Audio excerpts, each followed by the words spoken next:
And so what I'll do is I'll just say, welcome to Field Notes. And then I'll kind of prompt you for your joke, Alyssa. Sound good? Mhm. All right.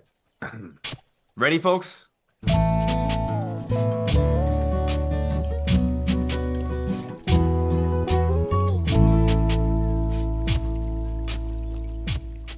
Welcome to Field Notes. I believe Alyssa has a joke for us. I've got a joke for you. This joke is courtesy of Henry Webking of Meadowlark Organics and Meadowlark Community Mill. What is a dolphin's favorite flower? I have no idea. All porpoise. Yeah, yeah. That's Is that an perfect. original to him? That's That is exactly the a content we want. that is a Henry Webking original. That's what We're happens when you like animals and are raised on a grain farm that makes we're flour. ending the recording here. Thank you for Yeah. joining Field Notes. That is everything for today. So thank you very much, Alyssa, for that. Today we're talking about differentiated markets for grain in Wisconsin, which I'm really excited to talk about. We've got two excellent people to speak on the subject. First is Willie Hughes, who farms organic and conventional grains and produces value-added products in Rock County, and as well as Alyssa Hartman, the executive director of the Artisan Grain Collaborative, which brings farmers, millers, bakers, and others along the grain chain to build a regional grain shed. Thank you both for coming on today. Thank you. Happy to be here. Cool. Michael, you want to do your favorite thing of kicking us off? For it's my staple is kicking us off. So I'll start with just kind of some introductions for both of you. So Willie, if you want to start, can you kind of give us an overview of your farm and the sort of path that you took into tapping into the non-commodity markets for your grain? Yeah, absolutely. Thank you, Michael and Will, for having me. Thanks, Alyssa, for joining. My name's Willie Hughes. I'm with W. Hughes Farms General Partnership.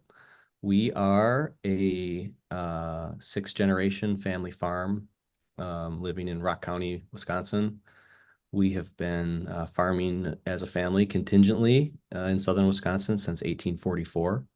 And for the past 30 years, which is roughly most of my living memory, we've been pretty much exclusively focused on identity preserved, food grade, value added, and or specialty seed grade markets. I have to admit that this is a little bit of the block of wood that I was cut from. My dad, Randy's really been kind of his vision that's, informed some of the thoughts and the aspirations I have for the farm. Maybe to my credit, have taken, that one step farther and have, begun to sort of journey inward on, what does that vision look like, for a farm, and how do you sustain that momentum, and how do you adjust to some of the challenges that we face today that are, unique to this time period? We farm just under 5,000 acres, pretty much all in Rock County. And we grow, as you said, we're parallel production. So we have conventional and certified organic production. We grow row crops, small grains, and canning vegetables. Things such as non-GMO corn and soybeans, um, certified organic corn and soybeans. We do some conventional seed grade small grains breeding. We do organic seed grade small grains breeding, organic seed corn. We've done conventional seed corn in the past. We service a lot of food grade markets with specialty crops such as black oil sunflowers, certified organic and conventional white sorghum, canning vegetables. I'm going to list off all we do, but we don't grow all these all every year. Sweet corn, peas, lima beans, snap beans. We've done beets in the past, textile beets, and there's a handful of other ones too that we're experimenting with and kind of dabbling with. I did some winter camelina seed grade production last year because I'm excited about the potential of that. I'm involved a little bit with some Kernza production. playing around with some winter barley. The reason that that we're so fortunate to have our hands in so many pots is a little bit just our geographic location. Rock County is it's a really special place in terms of agriculture. I don't know if that's quite as well understood. Rock County as an agricultural producing county is kind of a powerhouse. We have a lot of local markets here that I'm able to take advantage of, like the DeLong Company in Clinton that have a global presence in food grade corn and soybean, non-GMO corn and soybeans, and then to have, vegetable canning companies like Seneca Foods, their headquarters is here. There's a ton of agribusiness, billions of dollars flow in and out of this county every year. So I'm really fortunate for that. I think on top of that, we've taken it maybe one step farther, and we like to say specialty is our specialty. So taking a value-added product such as a certified organic small grain, and then establishing the networks and the partnerships to figure out, what does it take to raise that for seed production, and who are the parties that are looking for, good quality seed to be produced. That I think has kind of been maybe a little bit of the twist that I put on the operation. And so last year we had 14 or 15 identity preserved enterprises. There's some overlap there, non-GMO soybeans and seed grade soybeans and food grade soybeans are kind of all different enterprises that you have to segregate and keep track of, and different buyers that have different specs and qualifications, but it's in the field, it's visually almost indistinguishable. So there's just a lot of logistics, a lot of communication, a lot of identity preservation, chain of custody type issues that I think we've really focused on, and we've got a lot of SOPs written, and got standard operating procedures and a lot of best practices. And we've kind of tried to cultivate a culture on the farm that incentivizes and encourages everyone to pay attention and take every load, every acre, every opportunity as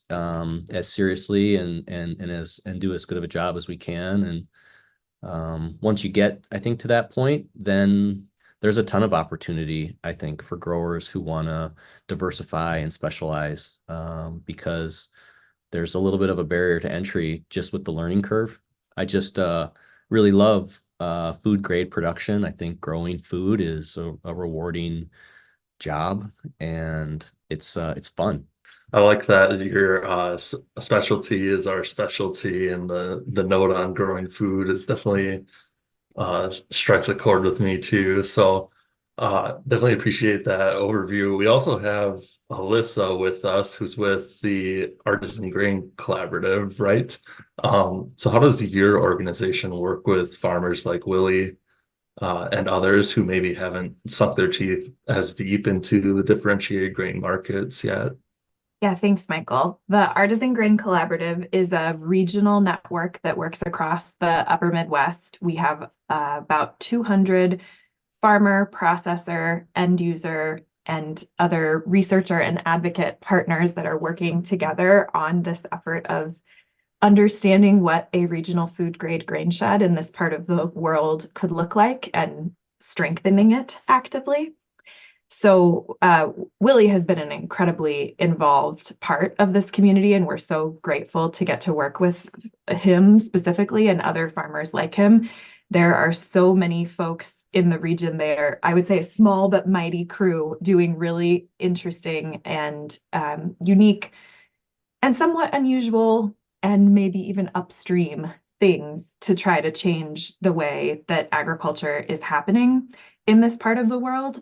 And farmers are absolutely a critical and first step in that process happening of making agriculture different.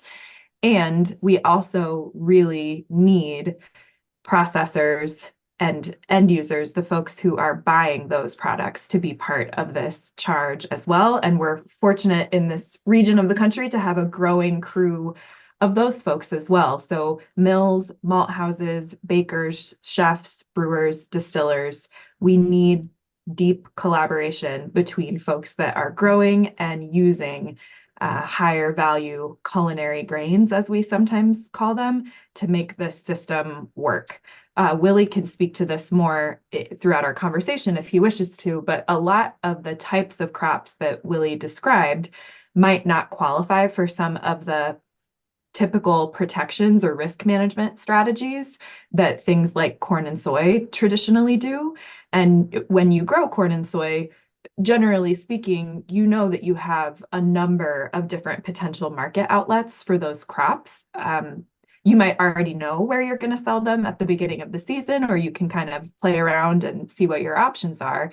But for some of these other grains, and we work with a wide range of different crops that folks in the region are producing, from small grains like wheat, rye, oats, and barley, to specialty types of open pollinated or hybrid corns, to things like buckwheat and other kinds of legumes, dry beans, etc. A lot of those crops, there's not a ton of places yet to take those things at the end of the season. So it's really critical, if these things are new to a farm, to have a partnership with whoever is going to be purchasing that thing, to provide some security throughout the growing season as farmers are purchasing seed that might be more expensive or tougher to get a hold of, and taking care of the management of that crop, knowing that there's someone on the other end who's excited to use it and share it with the community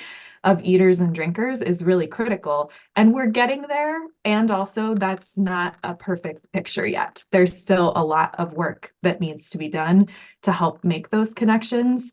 And even just examples of how those relationships can work, because some of these things are new or novel. And, we increasingly in this part of the world are facing different kinds of weather. And so there's a lot of reasons why something that a farmer might be trying on their farm might not work. And it's important that that culinary end user who wants to work with this crop is both excited about the thing and ready to share it with the world, and also understands the real reasons why that might not happen, especially when you're trying something new. So a lot of what the Artisan Grain Collaborative does is brings together this community across what we call the grain value chain, from farmer to processor to end user to advocate in many cases, as well, to build relationships and understanding about the challenges and realities for the folks working in each part of this value chain. Because while I just spoke at a high level to some of the farmer challenges, there are also real challenges of using regional grains in processing and in food businesses, especially for folks who have gotten very accustomed, understandably so, to using highly stable products that don't change season to season necessarily, because of the degree of mixing that the commodity system can do, have really regular delivery schedules, all coming on one truck with the rest of what they might order.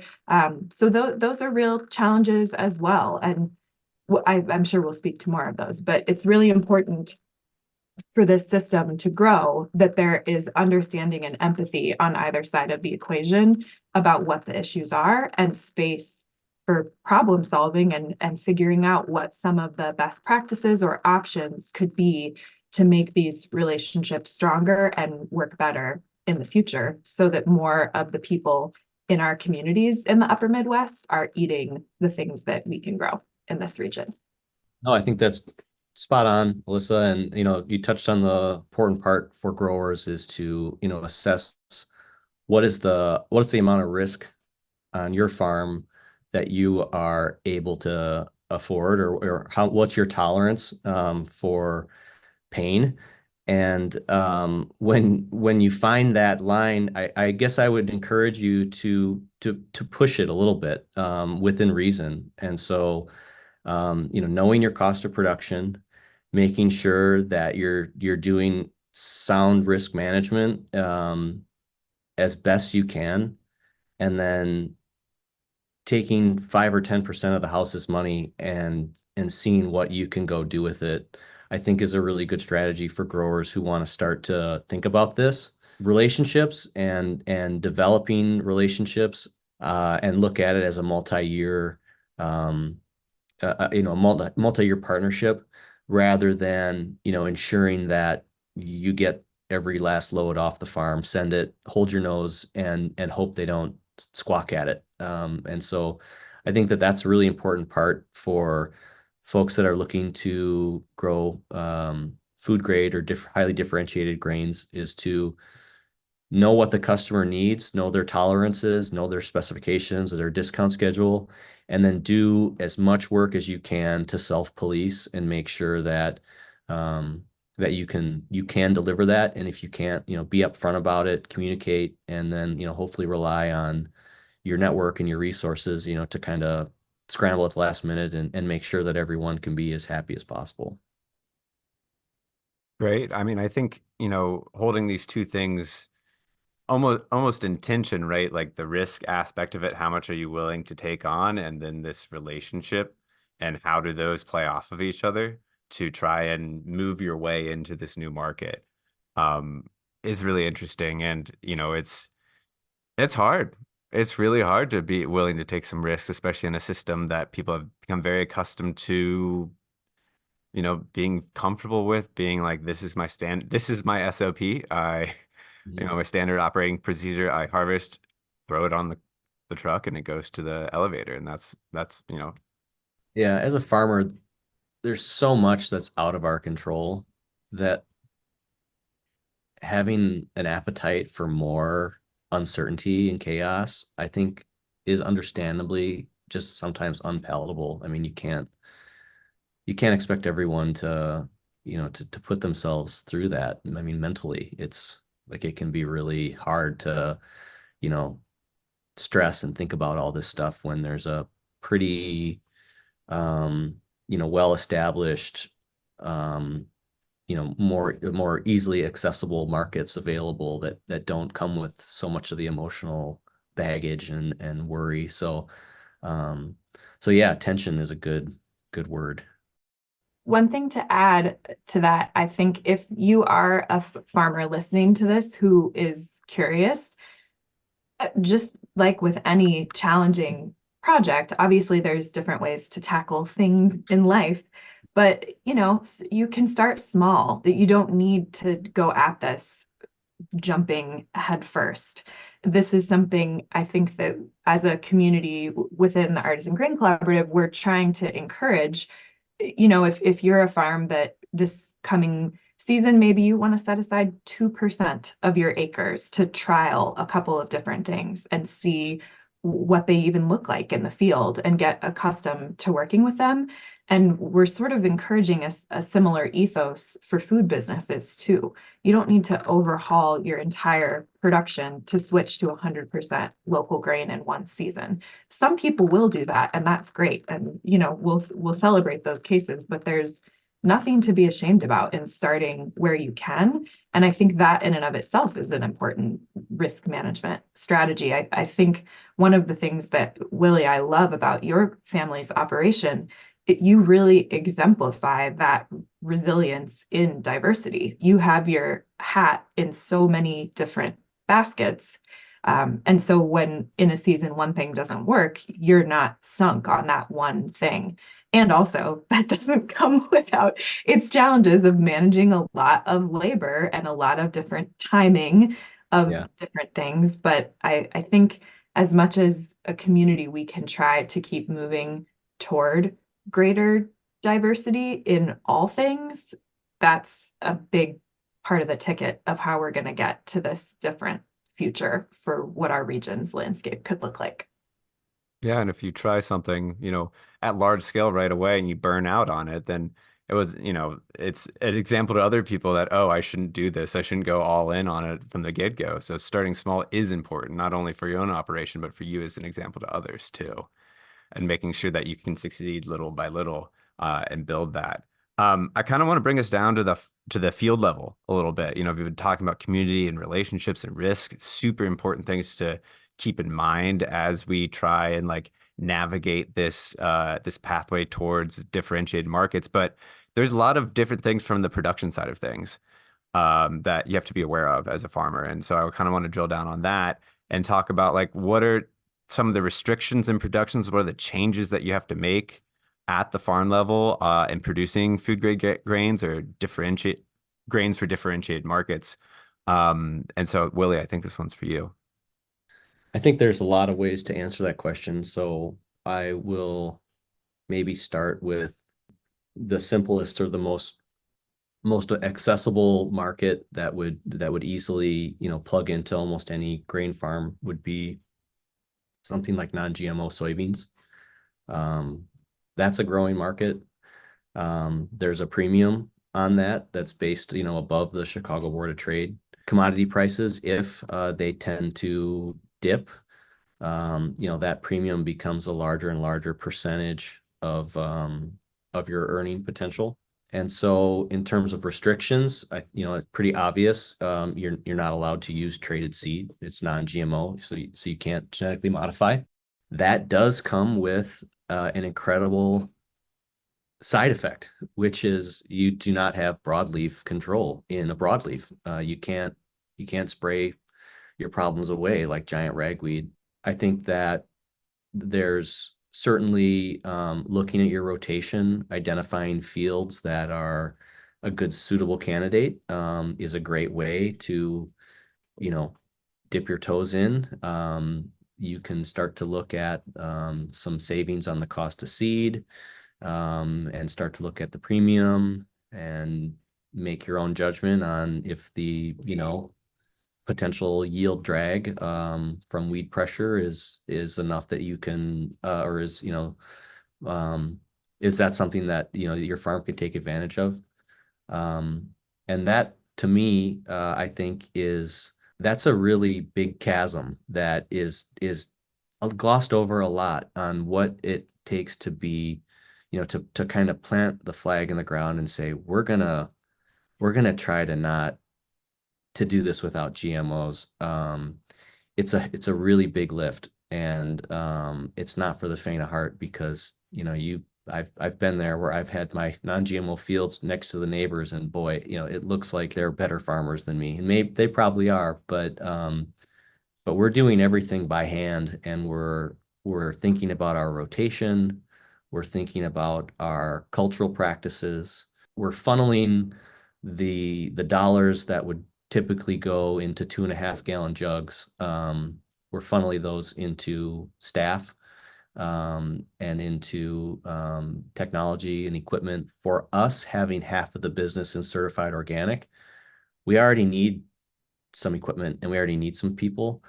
And so, that capitalization ratio for us, we're just able to spread out that over more acres by being able to access food grade markets, and so putting the altruistic aspects aside, it's a good way to generate more revenue if you're good at it, and if you're not, it's a great way to flame out and lick your wounds, which we do. We have every year there's a farm or two that shits the bed. So sorry. It's just part of the territory. You said the word restrictions, so I'll go back to that.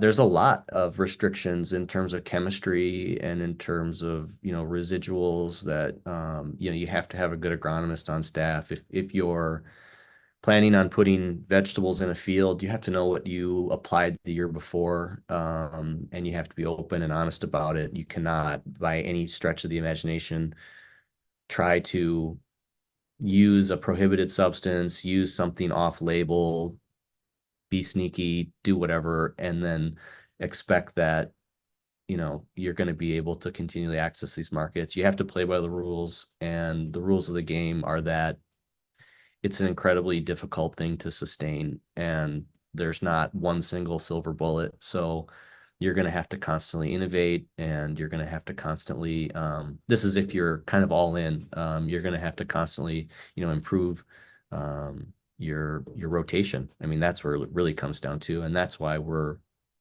I think, so invested in looking at, different opportunities and making sure that, we're one of the first farms in the area to look at anything, even if it's just on a 2 or 3 acre, trial scale, just to make sure that, when there's an opportunity for something like SAF, sustainable airline fuel or something, and maybe a cover crop such as winter camelina could play that. And winter camelina has some, some good weed suppression, and maybe is a little bit less residue to deal with than cereal rye. You kind of have to, you're constantly looking for all these little pieces to this puzzle and trying to figure out, how you can do that. Yeah, just want to highlight something that Willie has mentioned several times, and it's definitely not as fun as the field part, but it really is so critical to understand your cost of production. And I think depending on how folks maybe have been running their operations, that can be so challenging in various ways. I think one of the big opportunities in this space of food grade grains is around becoming the person that decides what you're selling something for versus having to take a price. And the only way that you can do that is by knowing how much it costs you to grow that thing. And so just cannot state enough how important that is. And if you're not sure where to get started on that, there are some resources, and one great place to reach out to is the Food Finance Institute at the University of Wisconsin. Andy Larson in particular is fantastic and loves to talk with farmers and start to walk through how to start to set some of the stuff up if it's not something that you've been thinking about quite this way on your farm. And just another thing to flag for some of these alternative grain crops, there's not pricing information that you can find on the Chicago Board of Trade, for example. So it's even more important to know what it costs you to produce, because there's not an equation to back into necessarily in the same way. And I wanted to kind of ask, what is some of the critical infrastructure that's needed for these markets? Is it possible for a farm to get that infrastructure set up for themselves, maybe like in that small grain sort of space? Or I realize some of the bigger, soybean or corn for food grade grain is probably a little bit different. But I was curious, is it possible for farmers to be making that investment? Is it more of a co-op format to be making that investment if you have a group of farmers interested in it? So I wanted to pose that question. I'll just add one word to start, and then Willie, maybe you can fill in the rest. Yep. Storage, I think, is a really critical place to begin. Having storage on farm gives you so many opportunities, even just in terms of timing of when you want to market something. And I will call out just one USDA program. The Farm Storage Facility Loan Program is a great one to look at for low interest loans on farm storage investment. What else, Willie? Yeah, no, that's right. I mean, critical infrastructure for farmers. I would echo that sentiment that having a post harvest handling plan, even if it's not on your farm, is critical. Having it on your farm is going to give you a lot of flexibility, and so I would say that that's definitely a piece to the puzzle. That being said, we don't have a big elevator on our farm. We have some cone bottom bins. We've got some trucks and some buggies, and we do just a tremendous amount of upfront dialogue and coordinating to get a lot of our product to market. In terms of infrastructure needed to participate in some of these markets, I always want to be cautious of, the allure of like new shiny toys and equipment, even though it's so fun to talk about and think about. I think that it really does start back with those cultural practices, your rotation, and just having a post-harvest handling plan. If you've got that nailed down, you can get your foot in the door. With that being said, there are, I feel, a lot of new technologies and new strategies out there that farmers need to start to think about if they want to be if they want to get serious about this. And to me, that comes with, it starts with increasing your uniformity on your management. So I'm kind of talking out of the both sides of my mouth here a little bit, but you do want to take a small portion of your farm, and you want to have a research and development, spot. With that being said, there's incredible efficiencies with scale. And so once you're really comfortable to tee up and do something, I would encourage you to make it worth your while. You know, go in, and this is, if again, assess your risk tolerance. Once you're comfortable with that, once you have an opportunity in front of you that you feel you can do a good job with, once you've done your homework on how you can de-risk it as much as you can, and you're at the plate, you're ready to go.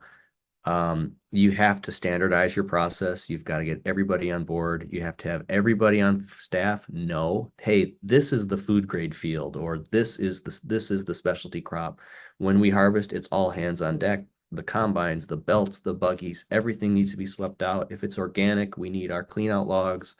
We need our field records. Like, you've got to get all these pieces in place, that if you're not thinking about that now in February and March, it just slips through your fingers, because all of a sudden your hair's on fire and there's rain coming, and it's like, it's over. Like, if you're planning at that point, it's over.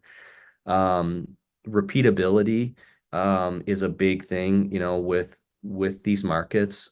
Small grains, not so much, which is why I love them, because they're, from an agronomic point, if you get a good stand, it is a little bit like hitting the easy button. I mean, it's just amazing what weed suppression and how many of your problems can go away with just a beautiful stand of small grains. But if back to kind of row crop, vegetable world, if you're making multiple field passes, you really should be looking at repeatability, sharing lines and RTK between tractors, thinking about your equipment sizing and spacing so that your traffic patterns are standard, thinking about your headlands, what percentage of your field is your headlands, because that's where all the traffic is. That's what gets stomped down.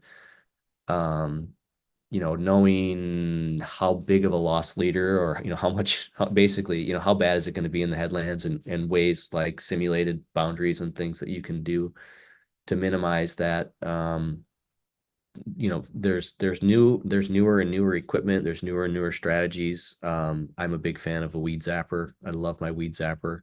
I've been exploring with, on farm, we've been modifying our toolbar and I can send some videos and stuff if you want to link to it. But it's basically a copper rod, right? It goes across. It's a height differential, so it's a big game of limbo, and anything that is above the height differential gets electrocuted. We're now, went to the hardware store and got some tees and copper rod and cut it and made some drop rods. So now on like a 30-inch spacing, we're zapping in between the row, and just playing with that, working with some engineers and stuff to raise and lower the wings, from the cab, so we don't have to get out and adjust it.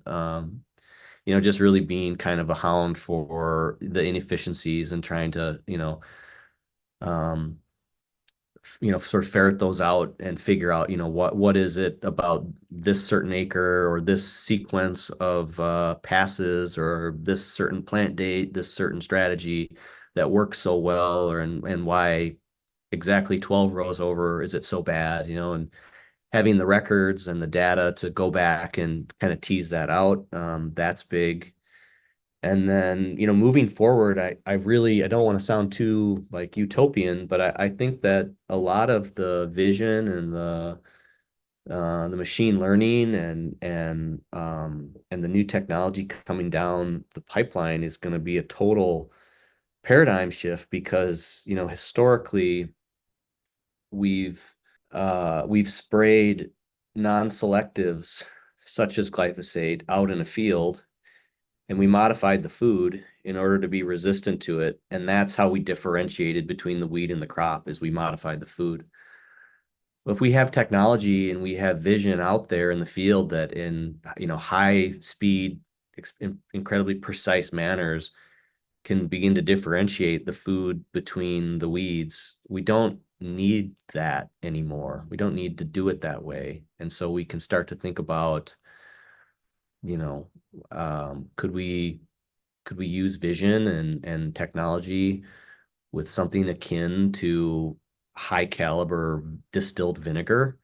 And can we go out there and someday could we achieve, close to the same efficacy that we've had the last 25 years? I mean, resistance is knocking on the door anyway, so there's going to be innovation, I think, on all acres that are going to go this way. I mean, that's coming. Um, and I like to think about, what does that mean for specialty markets, food grade markets? It's going to be really disruptive, and it's going to be good, and it's going to have its kind of complicated aspects to it. It might make some of the things I do a lot easier, which is good, and can be disruptive. And so I feel more optimistic, I think, than I have in a long time about just the potential that's there for innovation and what, this next generation of agriculture can look like. It's a really exciting time, and it's coming at, just the point where it seems like public awareness is finally coming around a little bit and starting to pick up on some of the nuance and some of the challenges. And so, yeah, it's fun to think about. You can't get here fast enough, though. I think this will be really, really informative, folks. So we really appreciate you both coming on, talking with us today. Yeah, thank you for having me. This was fun. Always look forward to a chance to hang out with Willie. Thanks.